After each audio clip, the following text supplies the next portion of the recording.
El color amarillo es el preferido de personas con daltonismo severo, señalan científicos españoles.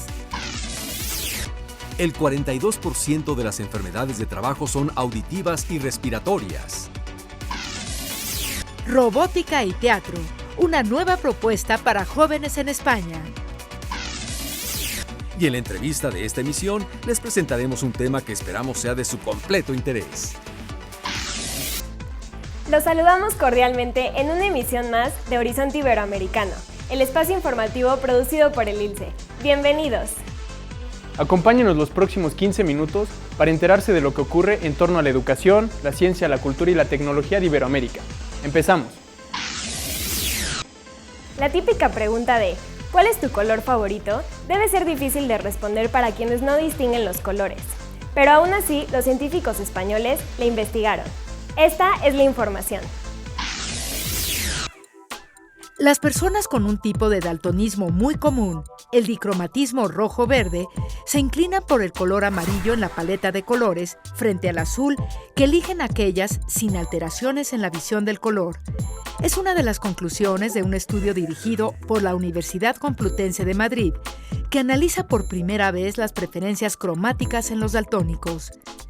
Los expertos señalan que ambas predilecciones, aunque sean diferentes, tienen su origen en un mismo mecanismo visual, el azul-amarillo, algo que se había estudiado en personas sin el trastorno, pero que hasta ahora se desconocía en daltónicos dicrómatas.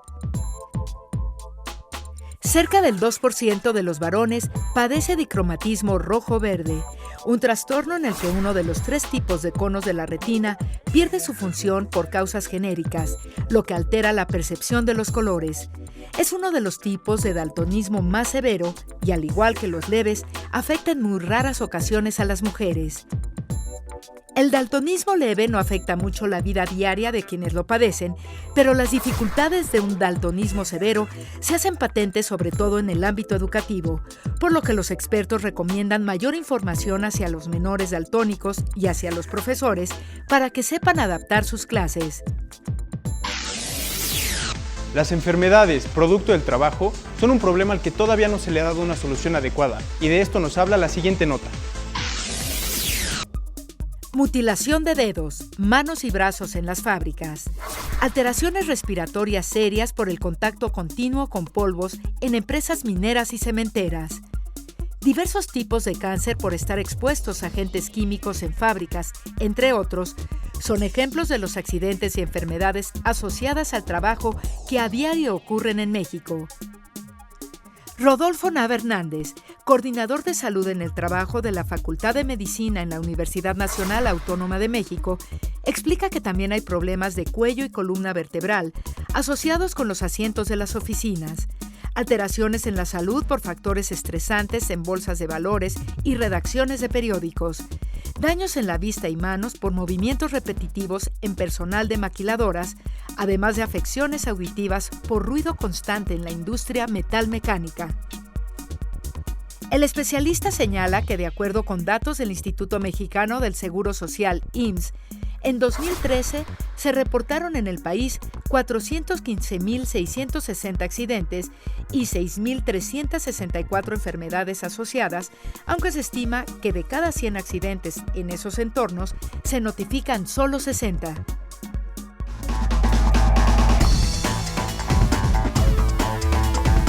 En esta oportunidad hablaremos de educación y emprendimiento, para lo cual tenemos a 2 destacados especialistas en estos temas, Gary Schoeniger y Tom Brugger. Gary Schoeniger lleva más de 15 años en el campo de la investigación y ha desarrollado programas de educación y desarrollo empresarial en distintas instituciones alrededor del mundo, incluyendo el Instituto de Emprendimiento Cisco y la Fundación Erwin Marion Kaufman. Tom, Gary, thank you very much for the interview. Thank you. Before anything, what can you tell us about the main task of the ELI? Well, ELI really exists primarily to expand humanity through an entrepreneurial mindset. We're really trying to help people flourish and have a better life. And what is exactly its main objective besides helping people to develop a better life, like more specifically? Well, really what we're trying to do is demystify what an entrepreneur is and what they do that helps them live a self-directed life of empowerment. We started by really redefining entrepreneurship education as it's been taught for so long as really being flawed, and we've come at it a different way that helps students understand and recognize the power that it unleashes through embracing entrepreneurial thinking and acting. Perfect. And regarding the Ice House entrepreneurial program, what can you tell us, Gary? Yeah, so the Ice House is a curriculum, and it's designed to expose all students to the fundamentals of entrepreneurial thinking. It's really what we've seen and demonstrated again and again and again in universities all over the world is that an entrepreneurial mindset can empower ordinary people to do extraordinary things, and that's really what the Ice House course is about. Okay. Could you tell us something more specific about the 8 lessons of entrepreneurial life, please? Yeah. So what we've done, we've spent several years interviewing hundreds of entrepreneurs all over the world. And we distilled, all of their stories were very different circumstances, different companies, different ideas, different levels of ambition. The 8 lessons are a distillation of 8 fundamental concepts that was pretty much common to all of them. And these 8 concepts of entrepreneurship, they transcend socioeconomics, culture, and time. They're very empowering concepts that not only empower, but they inspire. So it would be one of the main goals would be to inspire people to develop themselves. Yeah, and what most people don't realize is that to an entrepreneurial mindset, every problem is a potential opportunity. So we're teaching young people to shift away from an avoidance of problems to looking at problems and start to think about how they might solve these problems. Right.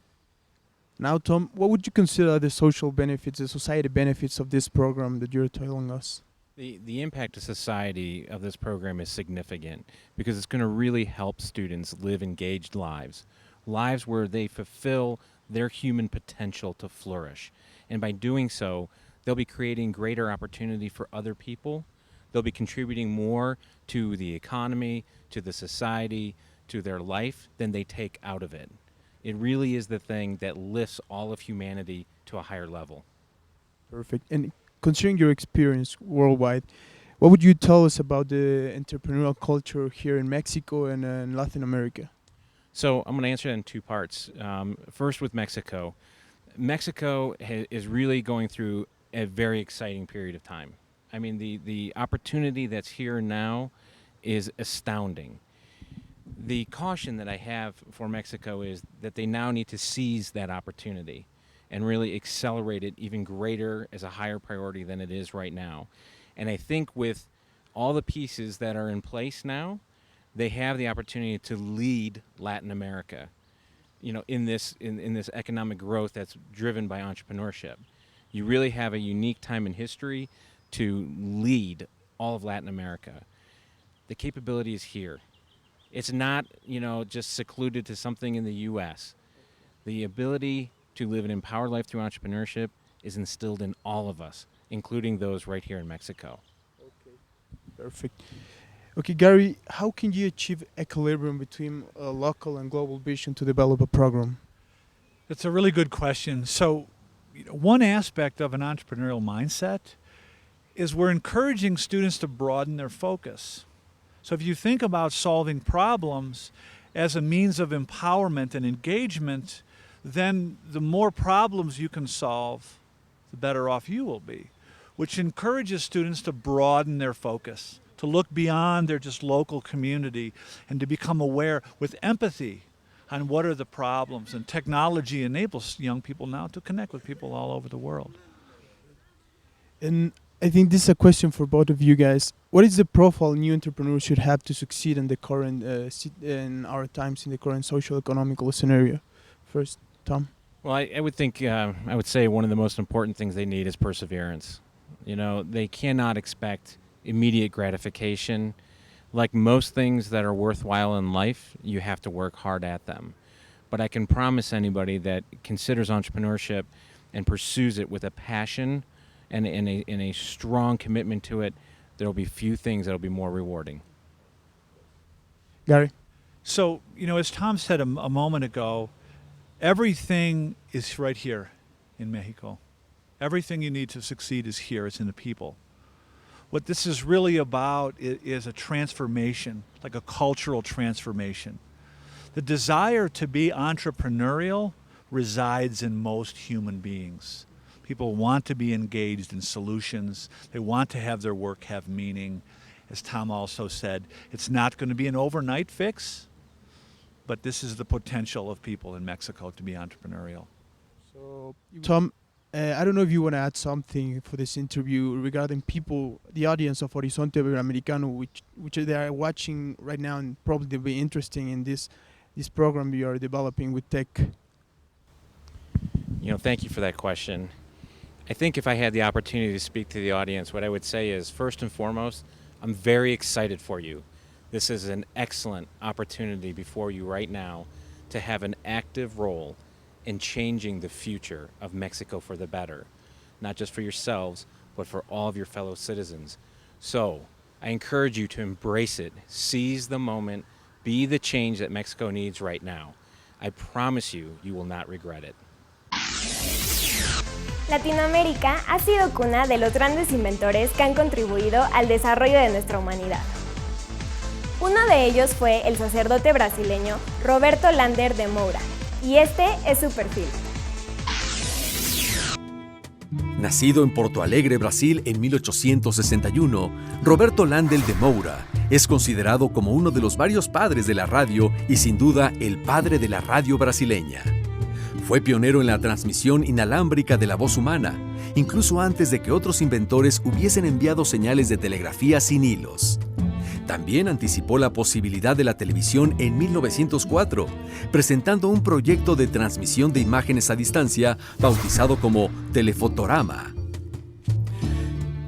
La Iglesia Católica, reconociendo y apoyando su trabajo como científico, le concedió permiso especial para viajar a los Estados Unidos, donde luego de 4 años y ciertas dificultades burocráticas, obtiene 3 patentes: transmisor de ondas, que es precursor de la radio, teléfono sin hilo y telégrafo sin hilo. El padre Lander de Moura, fallecido en 1928 a causa de la tuberculosis, es el patrón de los radioaficionados en Brasil. Tanto el Centro de Investigación y Desarrollo creado por Telebrás en 1976, como la Fundación Educativa Padre Lander de Moura llevan su nombre a manera de homenaje permanente. ¿Se habían imaginado que la robótica pudiera aplicarse al arte? Pues esto es lo que hace un grupo multidisciplinario en España. Esta es la información. El Caleidoscopio nació en España en 2003 como un proyecto dedicado a fomentar la cultura de la ciencia y la tecnología. Hoy es una empresa que está formada por un equipo transdisciplinar. En este contexto, el Caleidoscopio ha puesto en marcha algunos proyectos educativos que ayudan a reflexionar sobre la ciencia y la tecnología. Y uno de ellos, llamado Programa tu Obra, consiste en fomentar la sensibilización tecnológica y las habilidades creativas entre los más jóvenes, mediante la formación y participación en talleres de programación, arte y robótica. En el proyecto participan profesores de tecnología, informática, castellano, valenciano, inglés, francés y artes plásticas, que trabajan con sus alumnos el desarrollo de guiones en la clase de lengua, en plástica y dibujo los decorados y vestuarios, y en tecnología e informática la programación de los robots. Así, los jóvenes de cada grupo deben escribir una pequeña historia para luego implementarla a través del lenguaje de programación Scratch en los robots, siendo estos parte de la representación teatral. Es momento de despedirnos por ahora. Les agradecemos que hayan estado con nosotros una vez más en Horizonte Iberoamericano. Esperamos que nos sigan en las redes sociales que aparecen en su pantalla. O que nos escriban al correo horizonteiberoamericano@ilce.edu.mx. Su opinión es muy importante para nosotros. Y los esperamos en nuestra siguiente emisión. Se despiden de ustedes Mariela Cardona y Raúl Torres. Hasta la próxima.